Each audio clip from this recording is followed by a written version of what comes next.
You're living here for a measly sum. My husband's words made my mouth twitch in annoyance. That's right. You don't do any housework, sleep for 5 hours, and you're just squatting in Denise's house. You're like the black sheep of the family. Why don't you just leave? Black sheep, huh? Who's the real black sheep here?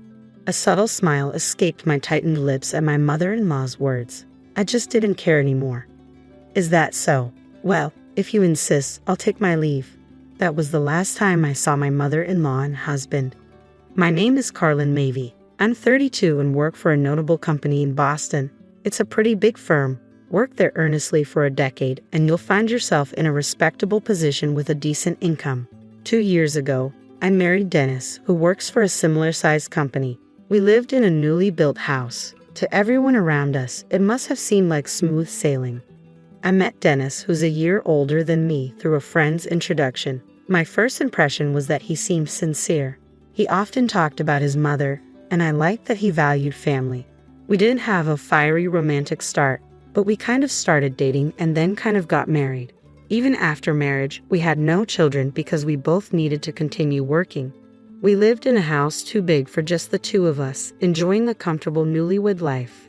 Because we were both working, we often missed each other, but we made sure to value the time we spent together, and we had no financial problems. I thought we were doing well, until now.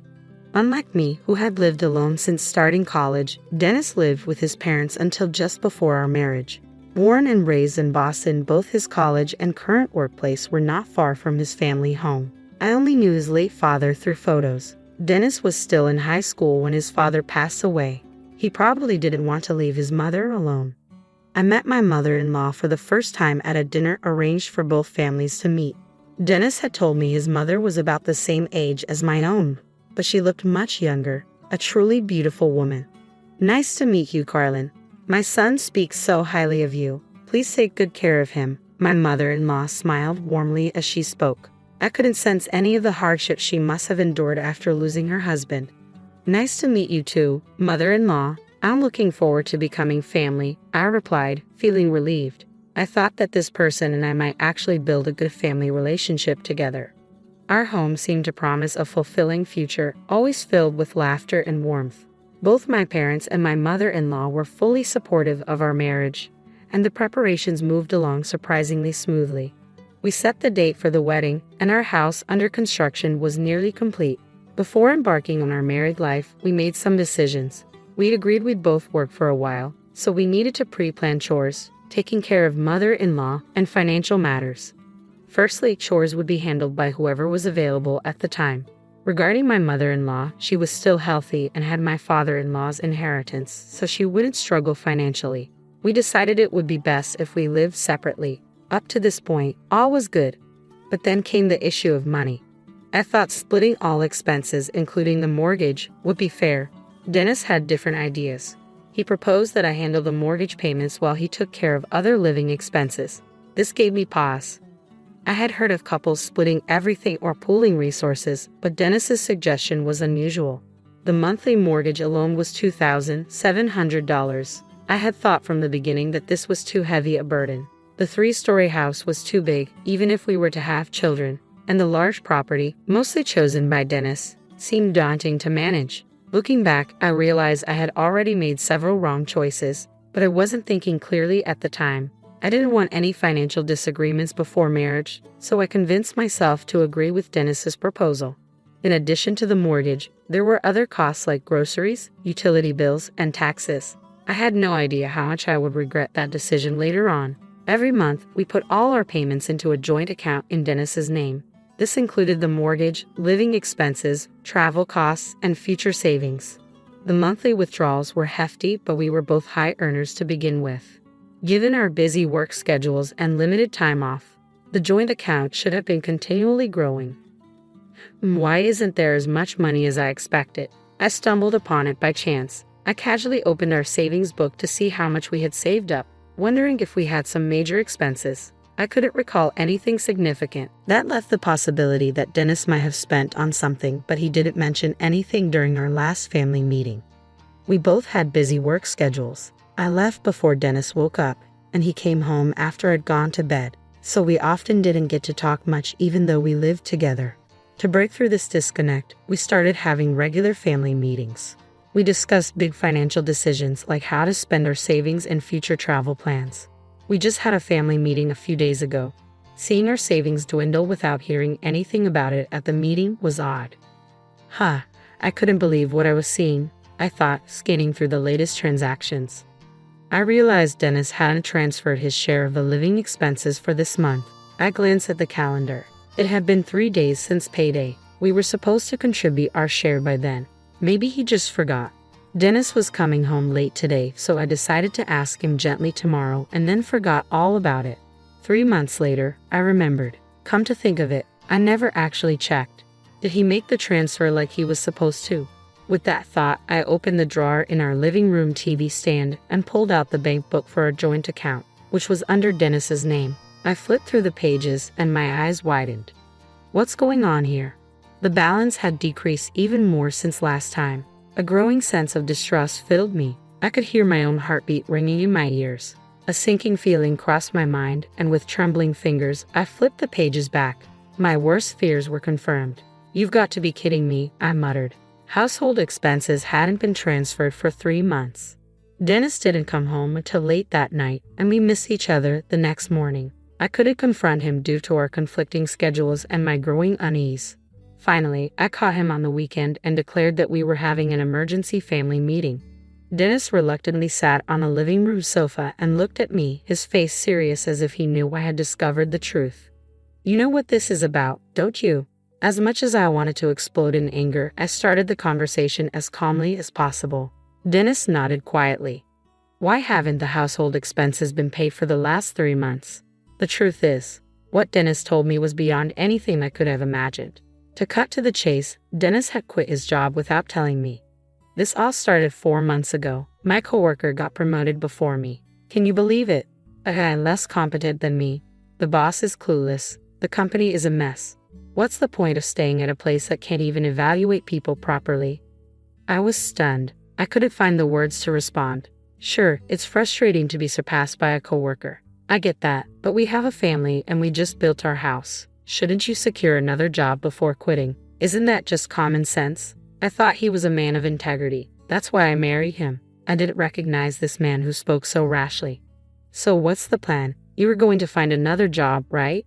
Of course, I want to show them. I'm planning to get a job at an even bigger company, so cover our living expenses till then. Dennis replied, unfazed, as if he didn't grasp the gravity of the situation. He didn't even apologize. Not that I needed an apology, but the sense of betrayal was overwhelming.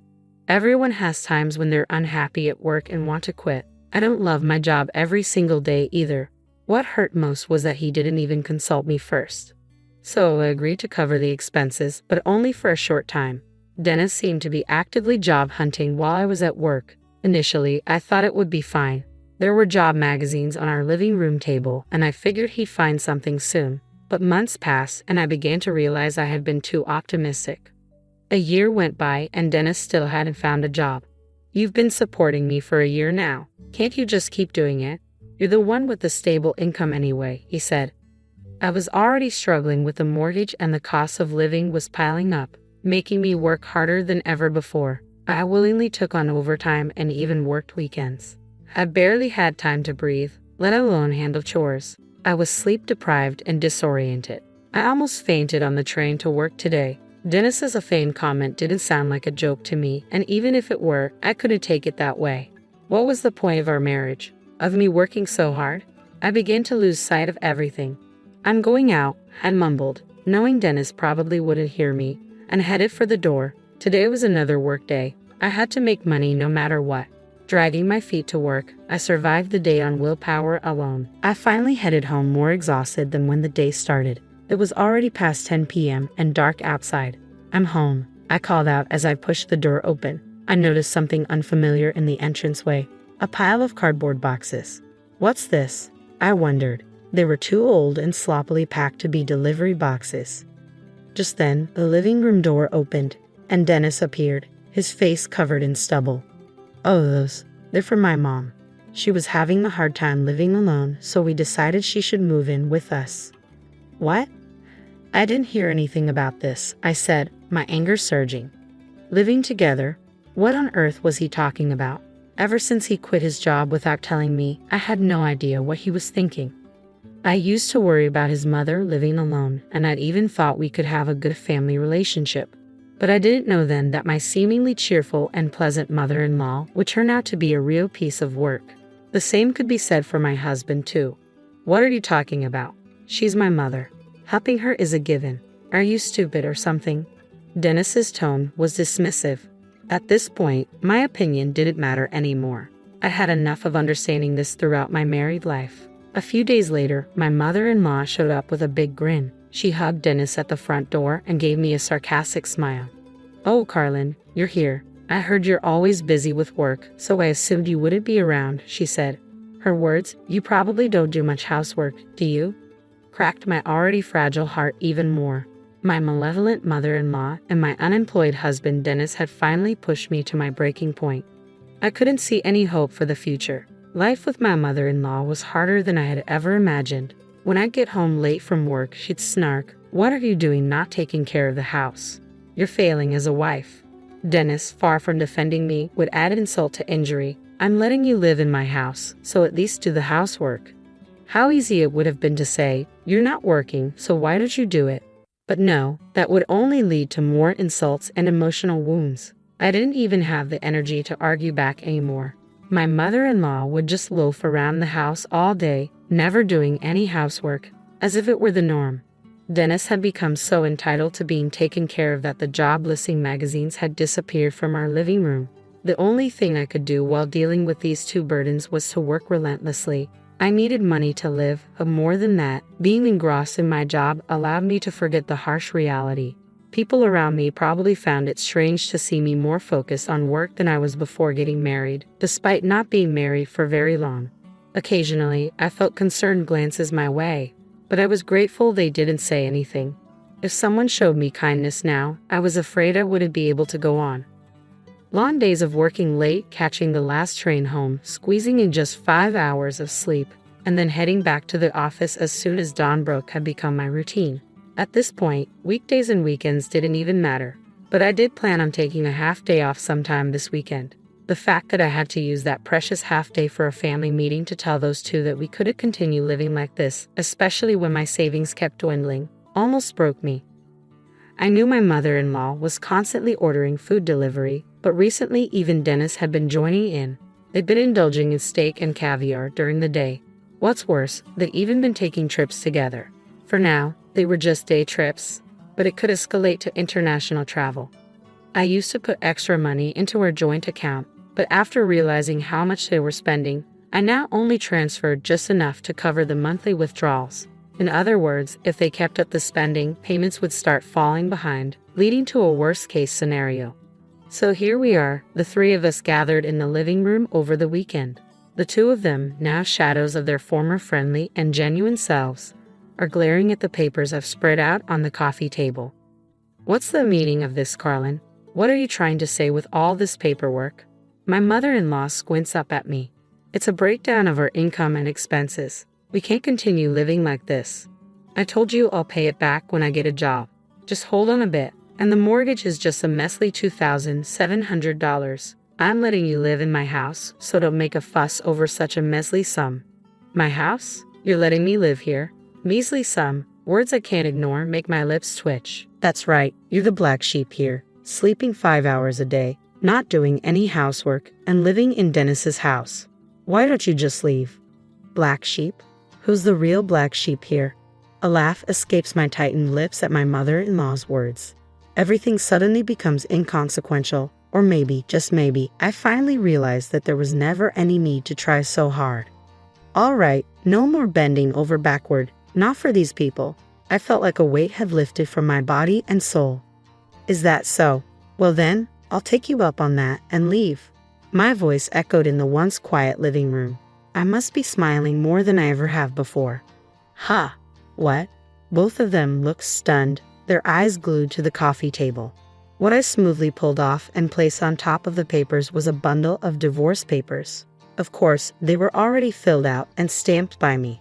"Here, you sign it too. It'll make your mom feel more secure, won't it?" Mumbling, Dennis picked up the pen from the table. He hesitated for a moment but was encouraged by his gleeful mother to sign. I'll be moving out within this month. Don't worry, I'll submit these papers to the court immediately after the move. Fine. Goodbye. Black sheep, whatever they called me, my heart was unshaken. 2 weeks later, the day had finally come. The weather was perfect, with a pleasant breeze blowing. It was the perfect day to start a new life. I need this and that move too, yes, everything as I instructed, I told the movers as I bustled around what had become someone else's home. After all, I had to move everything that was purchased with my money or had a receipt in my name. Hey, you're taking the coffee table, the sofa, and even the TV. You're stripping the living room bare, you sneaky cat thief. They were both following me around, shouting. To be honest, they were just in the way. If you say this house under your name is yours, then all of this stuff paid for by me is mine, right? I finished my last set of instructions, let out a sigh, and turned around. The two of them fell silent at my words, looking at me bewildered. I glanced at them and turned on my heel. Well then, goodbye. That was the last time I saw both of them. I completed the move without any issues and immediately submitted the divorce papers. They were promptly accepted, and I was free.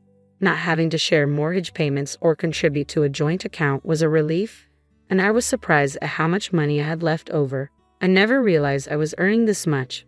Over the past year, paydays have been depressing. I was genuinely shocked when I realized my monthly payments. Later, I found out what happened to my ex-husband Dennis and my former mother-in-law after I left them. Because they lost me as the breadwinner, they started falling behind on all their bills. Demand letters started piling up at their home.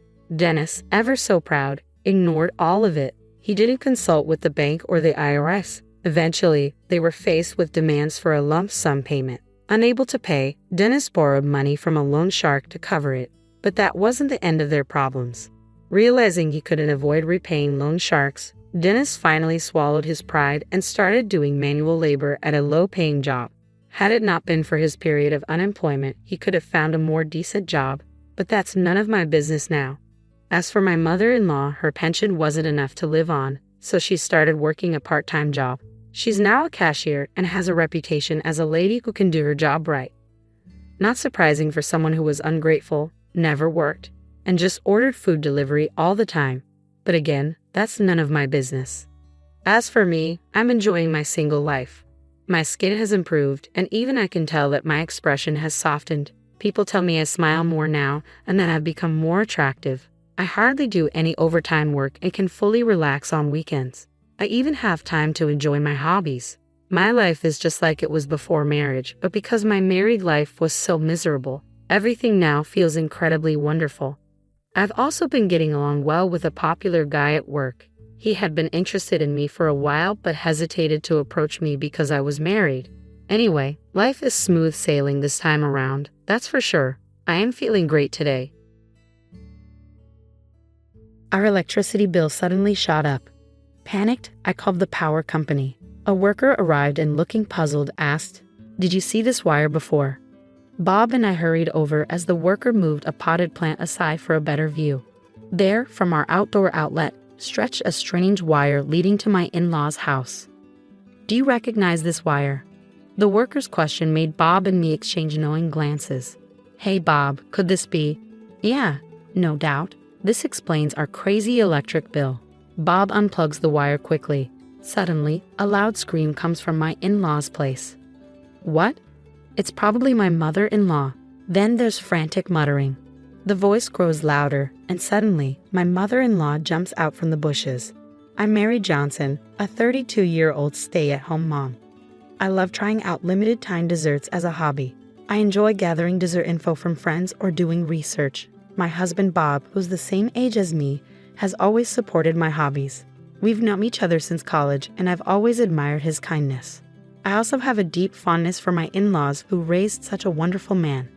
Many of my married friends complained about their mothers-in-law, but thankfully, that's not the case for us.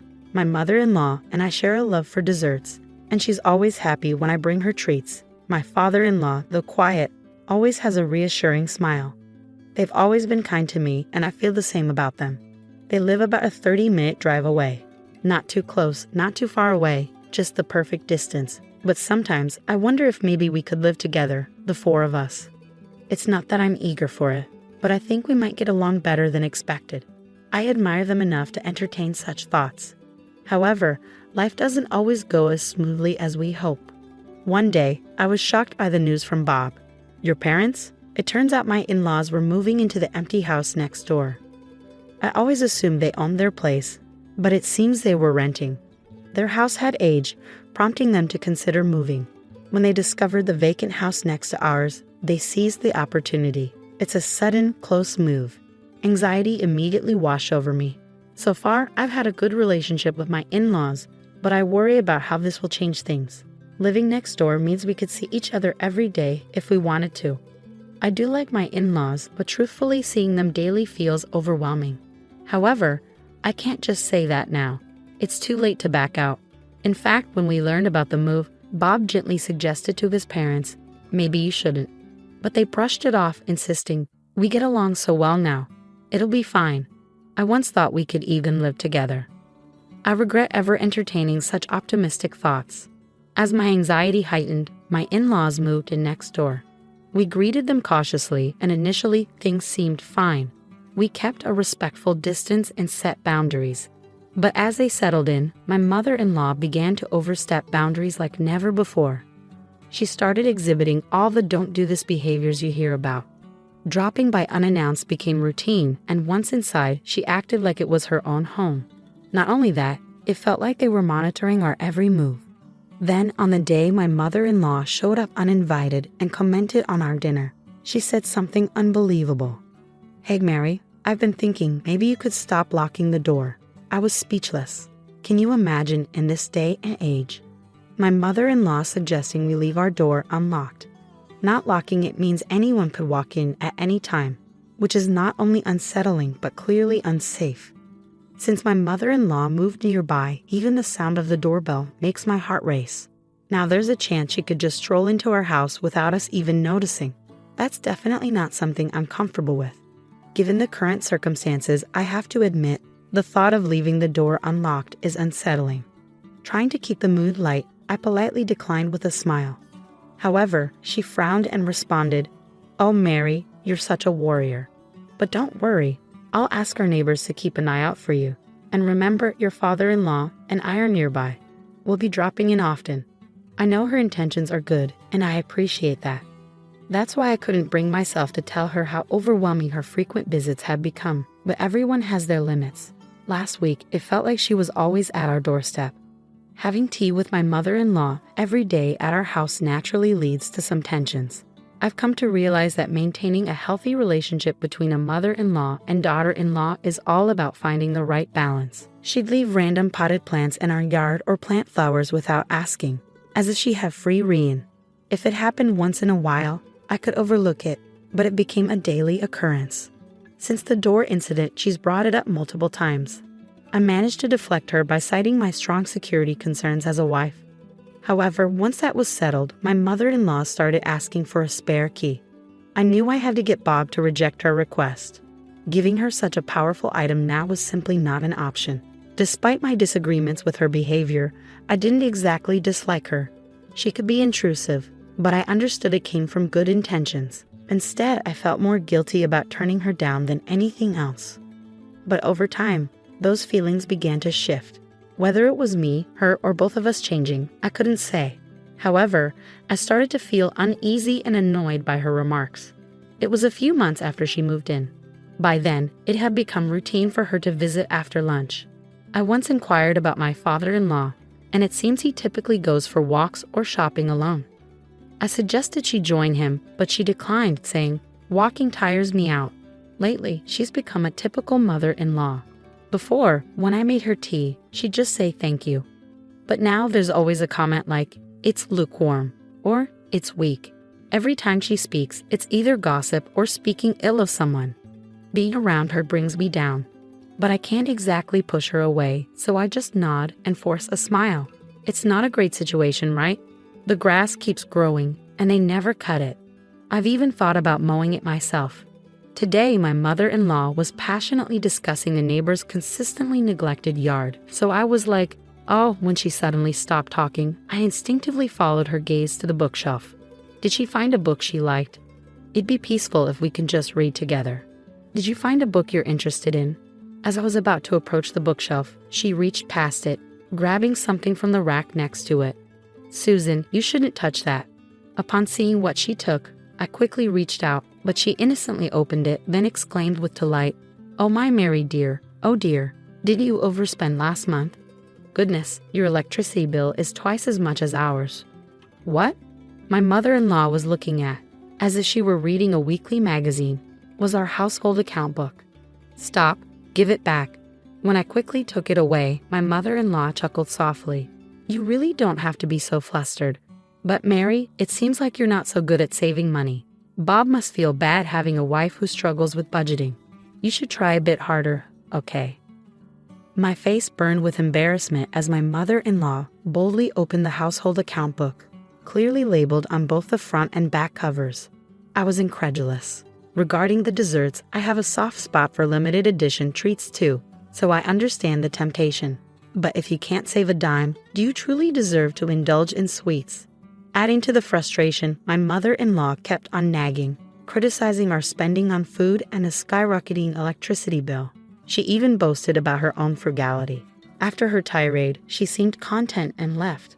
Once she was gone, I was overwhelmed with emotion and couldn't stop crying. The built-up stress likely played a role as well. I had reached my breaking point. I cried uncontrollably until Bob returned home. "You don't have to take Mom's criticisms to heart," he reassured me, though I found it easier said than done. "I'm really sorry. I'll talk to Mom and ask her not to visit as often," he added, comforting me. After I had calmed down a bit, I decided to address another concern that had been weighing on me, the soaring electricity bill. As pointed out by my mother-in-law, it had inexplicably spiked over the past few months. I was worried about it, but dealing with my mother-in-law had consumed all my attention. Bob examined the details of the electricity bill, puzzled. "This is definitely unusual." "I know, right? The next bill is due soon, isn't it? If it seems off again, we should contact the electric company," I suggested. A few days later, a bill arrived, shocking us with a whopping $1,300 increase, more than double our usual amount. Sensing something was wrong, we quickly arranged for a technician from the electric company to visit. The technician conducted a thorough inspection and then directed our attention to something peculiar. "Were you aware of this wire?" As Bob and I approached, the technician gently moved a potted plant, revealing an external outlet hidden beneath its long leaves. We had forgotten about it since we never used it after building the house. From that outlet, the technician pointed out, a wire extends, leading towards my in-laws' house. "Do you know anything about this wire?" At the technician's question, Bob and I exchanged knowing glances. We both had a suspicion. "Hey Bob, could this be?" "Yeah, without a doubt. This explains our sky-high electric bill." To confirm, we followed the wire with the technician, navigating through bushes and tall weeds. True enough, the wire led to my in-laws' storage shed. We couldn't see where it connected from our vantage point, but it was evident that it had something to do with their house. The technician, with a serious expression, asked, "Should I call the police?" "No, we might have to, but let's talk to them first. This house belongs to our parents after all," I explained. The worker initially seemed tense, perhaps suspecting theft of electricity, but upon realizing it was a family home, his expression softened with relief. "Oh, I see. I'll be on my way then." "Yes, thank you for taking the time to come out here. We really appreciate it," I replied gratefully. We escorted him to his vehicle and watched him drive off. After he left, Bob and I turned to each other, lost in thought. Bob let out a heavy sigh, resting his head in his hands. "I'm sorry for having a mother like that," he said with a hint of frustration. "It's hard to say. Don't worry about it. What should we do next?" If it's like any other day, Bob's parents are probably home right now. Should we confront them directly, or should we come up with a plan first? Bob, his hand covering his mouth, began to walk towards the external outlet. Thanks to the employee who had moved the potted plant earlier, the outlet was now clearly visible. Come to think of it, maybe his mother intentionally placed the potted plant here to conceal this outlet. Though I hate to suspect, I can't think of any other reason. I wonder what this is connected to, I mused. Suddenly, Bob reached out and swiftly unplugged the wire. "Wait, is it okay to unplug that?" I asked, a bit concerned. "I just did. The thought of them calmly stealing our electricity all this time makes me furious, Bob replied indignantly. Anyway, we have the employee as a witness. I won't let them make any excuses. If necessary, we have that as well, he added firmly. That's true, I nodded in agreement, feeling determined. Suddenly, a piercing scream echoed from Bob's parents' house. Likely my mother-in-law's. Moments later, we heard frantic muttering and the voices started approaching us. Then, with great force, my mother-in-law burst out from behind the hedge, clearly not expecting to find us there. Upon seeing us, she let out a surprised gasp. "What are you two doing here?" she snapped. I stood tall and replied, "Susan, do you have business in our yard? You seem quite flustered." She looked away, visibly uncomfortable. Meanwhile, Bob held onto the removed wire firmly. When my mother-in-law exclaimed, "Oh," and tried to snatch it from Bob, he deftly hid it behind his back. "What are you doing?" she demanded. "No, that's what I should be asking you," Bob retorted, thrusting a wire in front of her face. This was plugged into our outlet. He emphasized the word "our." My mother-in-law's eyes darted around, and then she defensively looked upwards. "So what? Do you know where this wire goes?" "I have no idea," she admitted. "Just plug it back in now. Things are a mess here since you pulled it out." I couldn't believe her audacity. She was essentially admitting to causing the issue without any remorse. But my mother-in-law seemed more panicked than guilty. I understood why she was so flustered. Smiling reassuringly, I spoke up. "Susan, please calm down. Let's discuss this calmly. How can we plug in a wire when we don't know where it leads? This is our outlet, right? It's not so simple to just plug it in, especially when we don't understand its purpose," I insisted. My mother-in-law squirmed uncomfortably. "Oh, Susan, remember what you said to me? You lectured me about not wasting electricity and criticized Bob for having a wife who couldn't save on energy." "Well now," she trailed off, clearly flustered. "I won't make it in time," I heard her mutter under her breath. "What time is it now?" "It's 9:57. "Oh no, I'm going to be late." With that, my mother-in-law hastily left, stumbling as she went. Bob looked perplexed by his mother's odd behavior, and I quietly explained the reason to him. "Huh? Is that what you meant?" he mused. "So if we stick around, she'll show up again." "Exactly," I confirmed. Bob tossed the wire aside, and we returned inside the house. Shortly after, I heard a rattling sound at the front door, followed by the doorbell ringing. "It's my mother-in-law," I announced as I unlocked the door and opened it. "Hello, Susan," she greeted, pushing past me and entering the house. She seemed visibly upset, her footsteps echoing heavily as she made her way to the living room and plopped down onto the sofa. Bob, who was already there, looked puzzled, but before he could speak, my mother-in-law interjected. "Oh, I'm thirsty. Is the tea not ready yet?" "You're so slow.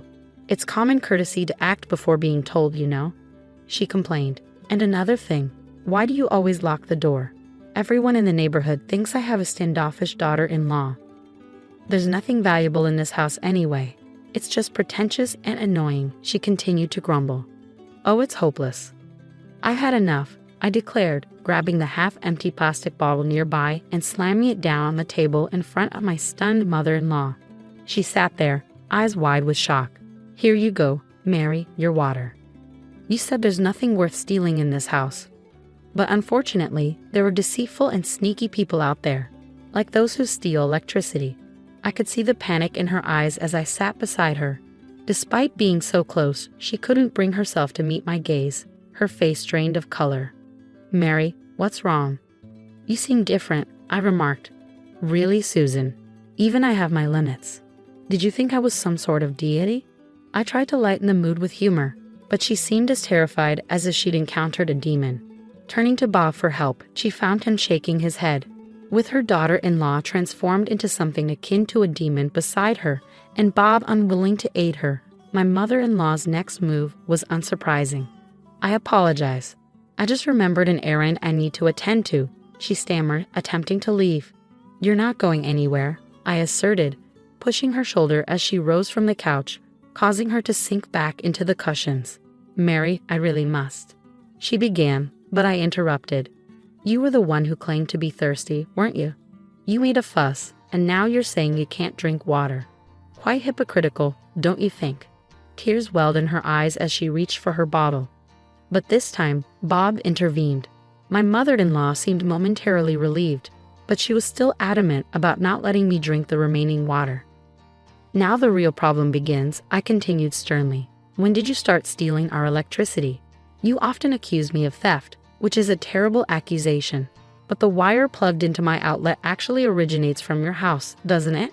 My mother-in-law struggled to come up with a plausible excuse, opening and closing her mouth several times as she pondered how to extricate herself from the situation. To be honest, she's backed into a corner. Is she clueless? All she has to do now is up to it and say sorry. I mused, but it seemed fate had thrown my mother-in-law a lifeline. The doorbell rang, and upon answering, I found my father-in-law standing there. Is Susan around? Apparently, he had stepped out for a quick shopping trip. Returning home, he found the front door unlocked and the TV still on. But his wife was nowhere to be found. Understandably, he was concerned. Spotting her chance, my mother-in-law rushed to him, tears streaming down her face. My father-in-law looked rather embarrassed by his wife's distressed state. Sensing the need to clarify everything, Bob stepped in and recounted the situation from the beginning. After pondering for a moment, my father-in-law began to speak slowly. Isn't there some misunderstanding? Naturally, he found it hard to believe that his own wife had been secretly tapping into their son's electricity supply. Then who did the wiring? Do you think a stranger would go through the trouble of connecting someone else's wiring to another house? My father-in-law pondered, crossing his arms in thought. Eventually, he nodded and suggested, "Let's go take a look first," rising from his seat. However, my mother-in-law, clearly flustered, attempted to intervene. Ignoring her protests, my father-in-law asked Bob to guide him and headed towards the power outlet. The wiring disappeared into a storage shed, out of sight from where they stood. After my father-in-law investigated and returned, his face drained of color. "I'm deeply sorry. Please apologize to them," he urged, while my mother-in-law muttered her apology like a child. He explained that the wires led to a battery connected to my mother-in-law's computer via an extension cord. She had purchased the battery when she moved to a new house, intending to use it for emergencies. However, a salesman had advised her that storing electricity during cheaper nighttime hours and using it during the day was cost-effective. So she began using our house's electrical outlet to store electricity at night and power her home during the day. Initially, she only used it for that purpose, but as her extension cord had an extra socket, she started plugging in her computer and other appliances. Eventually, she was drawing electricity from our house all day long. When confronted, she defended herself, claiming she thought it was more economical. I was not only upset about her unauthorized use of our electricity, but also enraged by her hypocrisy. "You often criticized Bob for having a wife who can't save money and mocked my spending habits on sweets, didn't you?" I reminded her. Her lack of remorse was glaring. "Saving money on your electricity bill by using someone else's electricity isn't saving money. It's theft," I admonished. "And I won't overlook this just because we're family. If you don't sincerely apologize, we'll have no choice but to involve the police." My mother-in-law looked taken aback. Did she honestly believe she could get away with it? "What kind of wife are you? Are you willing to betray your own family?" I retorted sharply. "Let's not distort things. We're a family, and we just want to ensure everything is fair," I countered. As I reached for my phone, she panicked and lunged towards me, but Bob intercepted her. "You have no evidence," she protested desperately. "With all this evidence, do we need more? If so, we can provide something even more conclusive," I declared, gesturing towards the roof. My mother-in-law strained to see, and her face drained of color. Yes, our house had security cameras installed, and by chance, the area around the outlet fell within their range. My mother-in-law let out a soft gasp of distress. "Is this proof enough?" I questioned. "Oh, and one more thing. Is there something else?" I added. "You were in a hurry today because of the limited edition dessert release, weren't you?" I teased, flashing a sly smile. "Indeed. I had a friend purchase it for me, so I managed to secure it safely. If you hadn't been so fixated on siphoning electricity, you might have been able to order it online." "What a pity," I remarked. My mother-in-law collapsed to the ground, trembling and defeated. After discussing it with Bob, we decided against involving the police.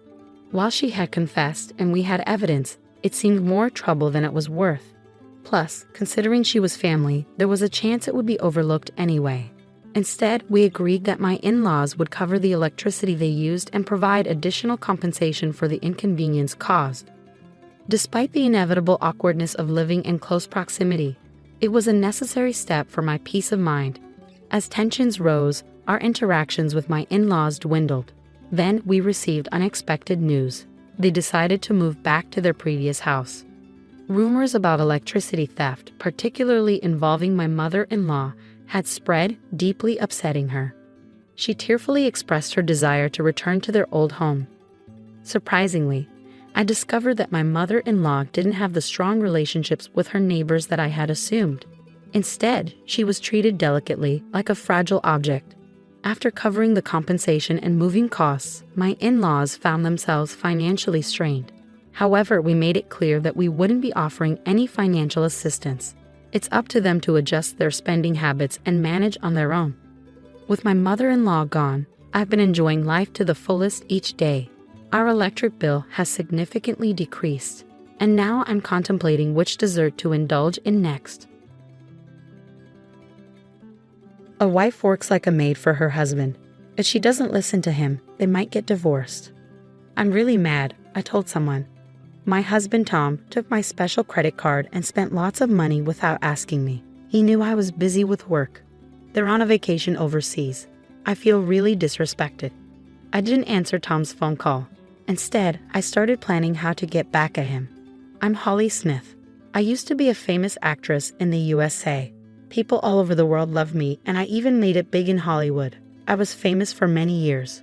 But then I got married to Tom, who used to be my manager and helper. He took care of everything for me, from my health to my personal life. He's still helping me with my fashion stores now. I quit acting 10 years ago when I was 21. When I decided to stop acting while I was still really famous, it caused a big stir in the media. Fans were coming to my house, and I was getting tons of letters begging me to keep going. Despite all the gossip and rumors, Tom and I got married happily, and everyone was supportive. Just before I quit acting, I started my own fashion brand. Now, Tom works for me in finance, and I focus on running the business, making sure our models do well. Everything seemed great, but lately Tom's been acting strange. He looks tired and defeated all the time at home. Tom, what's going on? You don't seem yourself. Is something wrong at work? I knew he didn't like talking about his problems, so I always checked in on him. It could be tiring, but he always helped me with my problems too, so I didn't mind. Even though I often felt annoyed, I always valued Tom's efforts.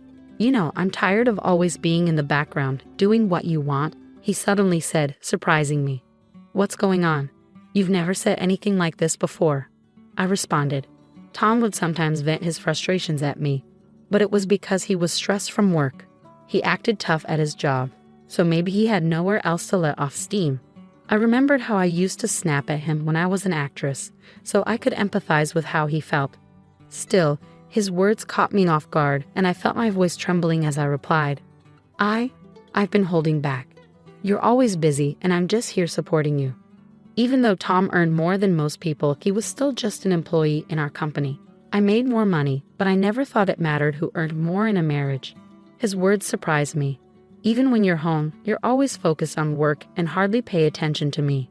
When we go shopping, you just buy whatever you want. How do you think that makes me feel? Tom looked dissatisfied, his lips pressed together like a frustrated child. Honestly, his words irritated me. Most of our household expenses came from my income. His salary was his to spend as he pleased. As I reminded him, it was my way of thanking him for all his support and hard work. There were times when Tom supported me financially, especially when we didn't have much money. I wanted to thank him for all the times he put his own needs aside for me, even until I retired. It hurt to hear him sound ungrateful. The things I buy come from the savings I manage. If anything, I'm the one making sacrifices, I thought angrily. Holly, you have too much free time. I want more time off and to travel leisurely. The salary's good since I joined your company, but I never have time, he complained. When I left acting and started my own business, Tom said he'd keep managing actors. But when my business did well, he wanted to work with me. If I work with you, Holly, you won't be lonely. I want to be there for you, he said. I wanted to spend time with him, so I let him join. I never asked him to, so why was he acting like this? Wasn't our life good enough for him? Wasn't he being too selfish? As I thought this, Tom asked for time off to celebrate his parents' 60th anniversary. Can I have 2 weeks off to take them on a trip to Japan? He asked. They've never been, and I want to show them the tasty food and beautiful sights, he said.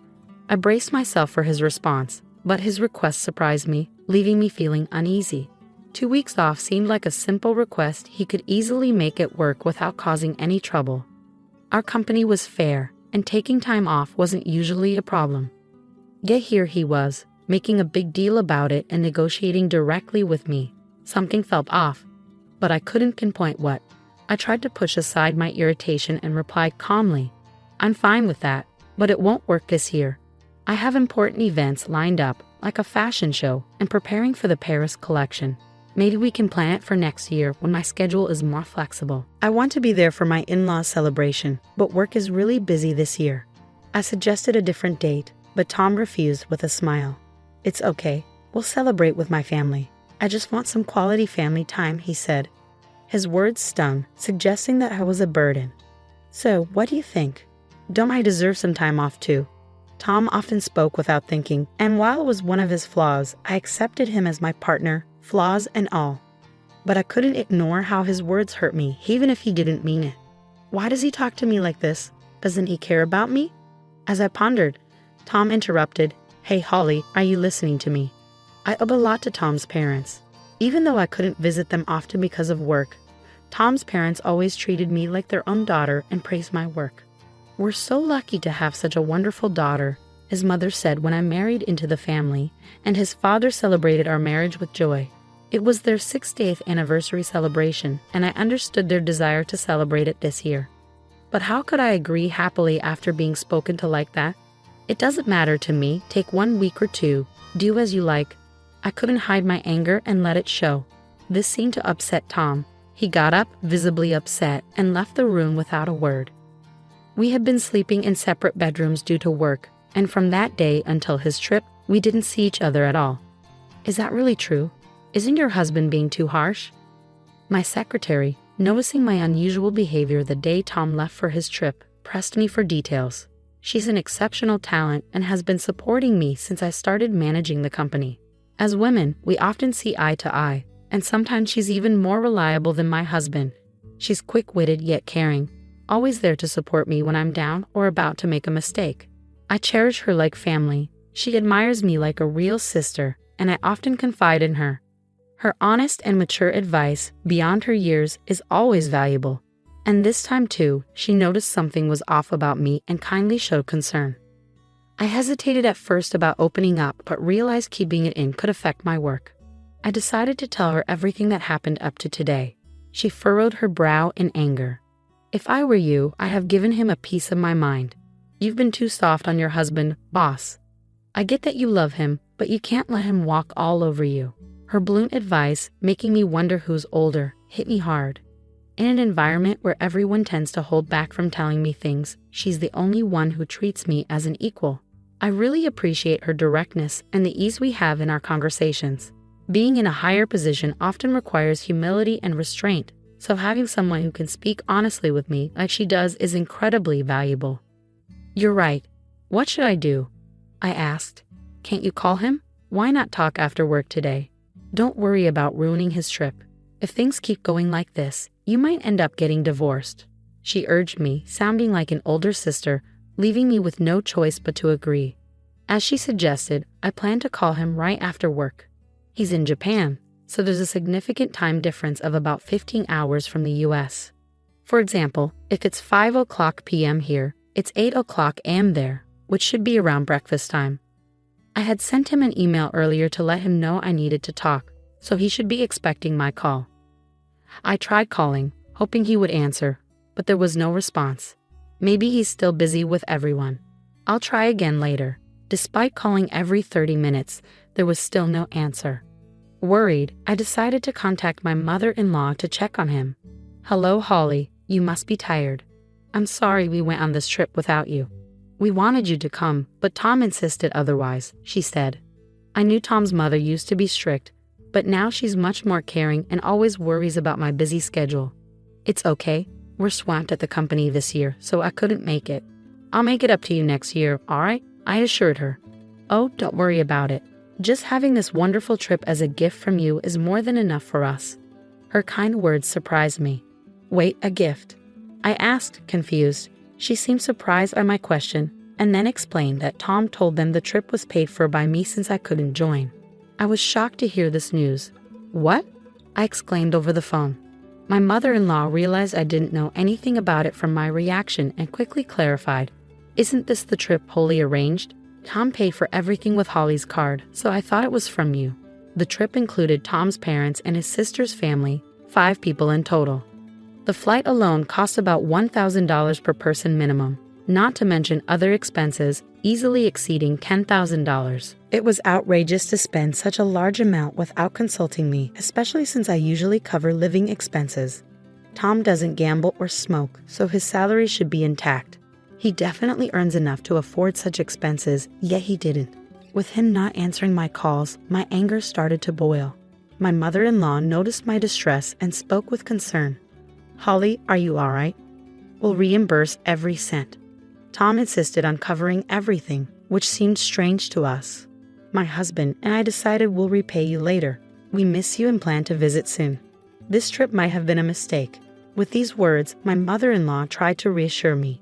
"You're not to blame. It's also your 6th-day celebration, so please use that money for your enjoyment. I'll make sure Tom pays you back, but could you tell me more about how the trip was planned?" I'm curious about what Tom was thinking.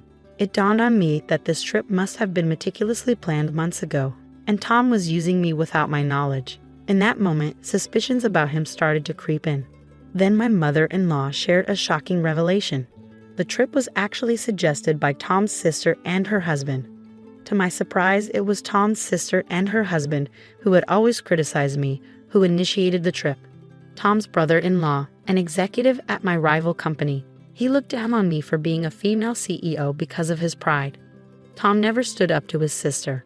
The sight of Tom being so attentive to someone other than himself, especially M, must have caught my sister-in-law's attention, even though she's always had Tom under her thumb. I couldn't stand the fact that she could be offended by just a slightly friendly gesture from Tom. With their strong rivalry, my sister-in-law and her husband disliked me, and I tried my best to avoid dealing with them as much as possible.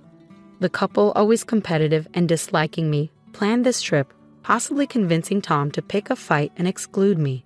They waited for the right moment to bring Tom along as a source of money.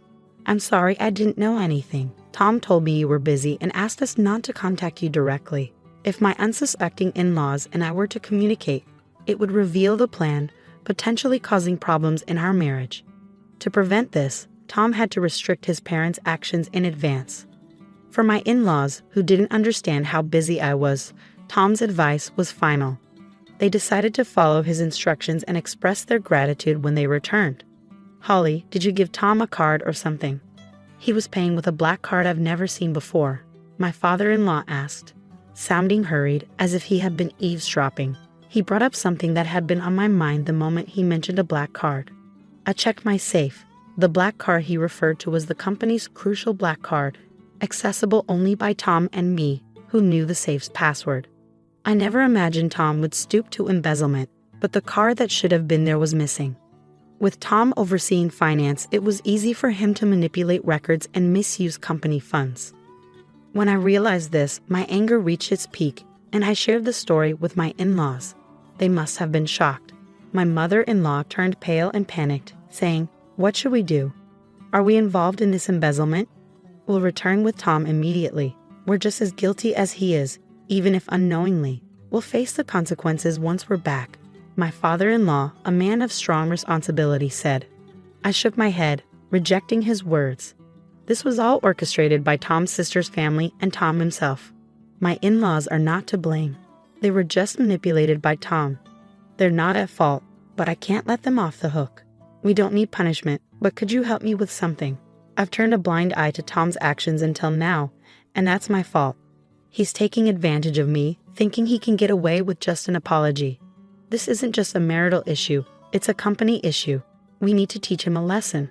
All right, we'll do whatever we can to help. So we began plotting a revenge plan.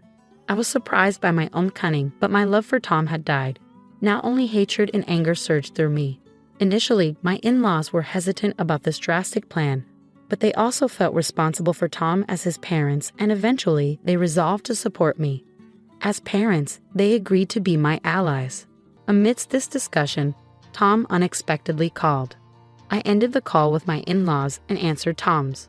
"What's up? We're enjoying a family-only trip. So what's this important talk about?" Tom's sarcastic tone only fueled my irritation. "You took your time calling. Did you go a little wild, huh?" "No way. Just having drinks at a nearby bar with mom and dad." This confirmed he was lying.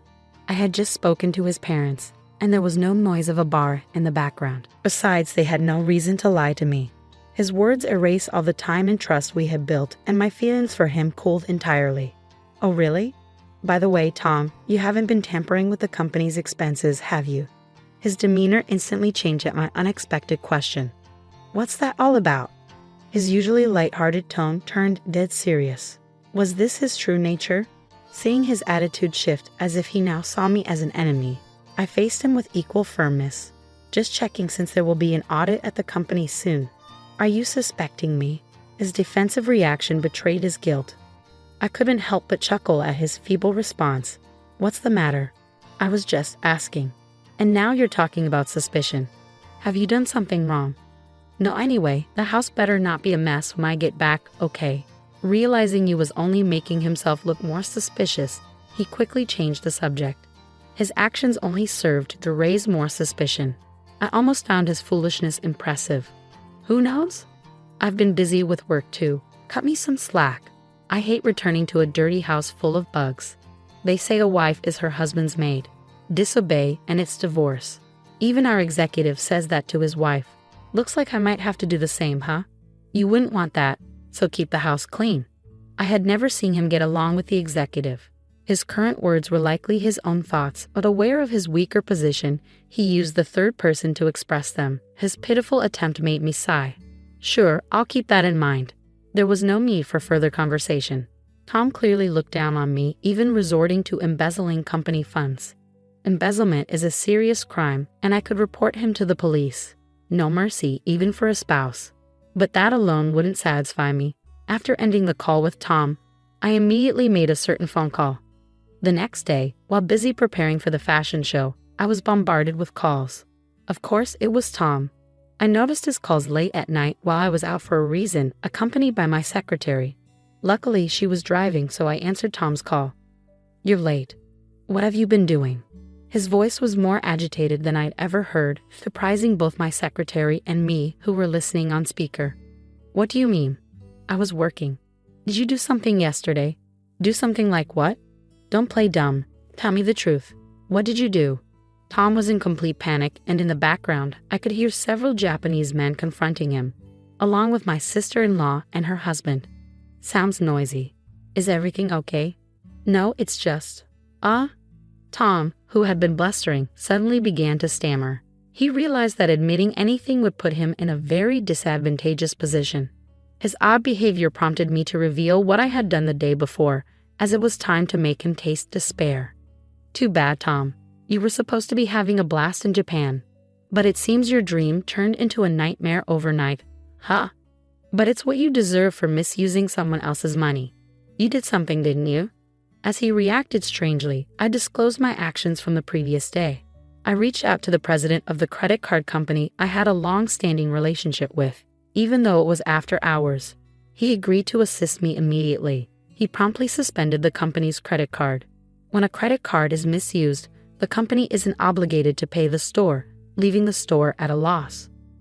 However, since Tom had arranged to pay the entire bill at checkout, with the card blocked, he couldn't settle the payment and was now facing interrogation by the hotel receptionists. Tom, Mom, and Dad have already checked out. The taxi I arranged for them has left with them. So there's no one coming to pick you up. My sister-in-law, feeling trapped, bombarded Tom, asking what to do next.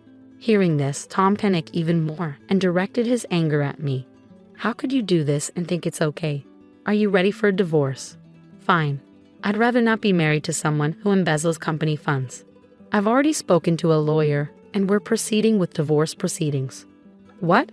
Tom was visibly shaken by my calm demeanor. I've overlooked so much of your behavior, Tom. There was a time when you supported my work, and I appreciated that. But I've reached my limit. My patience has run out. That can't be. Realizing he was in a dire situation, Tom finally understood my anger and let out a pitiful cry. The receptionist relentlessly demanded payment from Tom and his group, who were now cornered in despair. But none of them could speak Japanese, relying on a guide for communication. Listening to their plight, I suggested switching the call to me. No one there speaks Japanese, right? Let me talk to them for you. You're going to help? Of course. Tom must have thought I had a change of heart.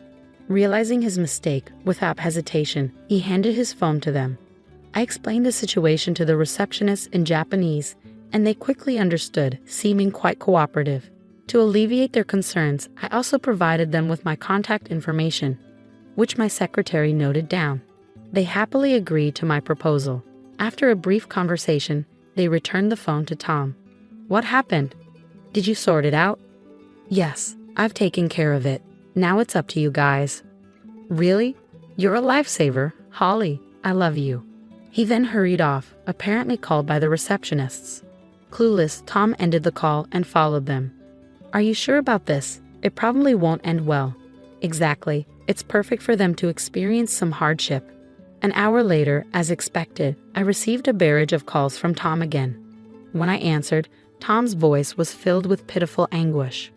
Holly, what's happening here? Where are we? Explain yourself and come help us right now. Crying out, he showed me via video call the image of a slum area in Osaka, Japan. The sight was shocking. Tom and his sister's family were stripped of their belongings and in a pitiful state. Caught by those individuals, being taken to what's considered the most dangerous place in Japan was honestly unexpected. When I spoke to the receptionist, he mentioned, I'm a big fan of yours. I'll arrange a harsh punishment. Just leave it to me. But I never anticipated it would be this severe. I couldn't help but laugh at the unexpected turn of events. You're lucky to be alive in Japan's most dangerous place. It's quite a miracle. What? Wait, Holly, what's going on? Explain yourself and come help us right now. Since it's a video call, they could probably hear everything clearly. Surrounding Tom and his group were homeless individuals, causing a stir. You folks caused trouble for Holly. Now face the consequences. Time to reflect. My in-laws chimed in, surprising everyone. What's going on? A friend of Holly flew us back on a private jet. We're back in the US and Holly picked us up. We realized you were trying to set Holly up. We told her to do whatever she wants with you guys. As they spoke, the onlookers behind them began confronting Tom's sister and her husband. The homeless folks were ruthless. If you had anything valuable, even women weren't spared. They were shouting while on the video call. In such a dangerous place, it's no wonder they became prime targets. I addressed the crowd in Japanese, telling them loudly that these men had used my card illegally and mistreated me. Every night, I urged them to do whatever they pleased with them. The locals, eager to join in, gladly agreed to make things difficult for them. Suddenly, the call ended, perhaps because someone grabbed the phone. Tom and his group were left in the dangerous neighborhood, terrorized daily and treated like slaves by the locals. Without money to return to the US, they were essentially stuck abroad. I confirmed the subsequent events with the hotel reception. Apparently, an acquaintance of the receptionist was a boss in the area and agreed to take care of Tom and his group in exchange for me treating him to some good liquor next time, assuring me not to worry. The deal was made under the condition that they would be protected from life-threatening situations. In return, I agreed to sing at the hotel, something I hadn't done in a long time. Your live performance video was the only one you ever released when you were active. It's still my treasure.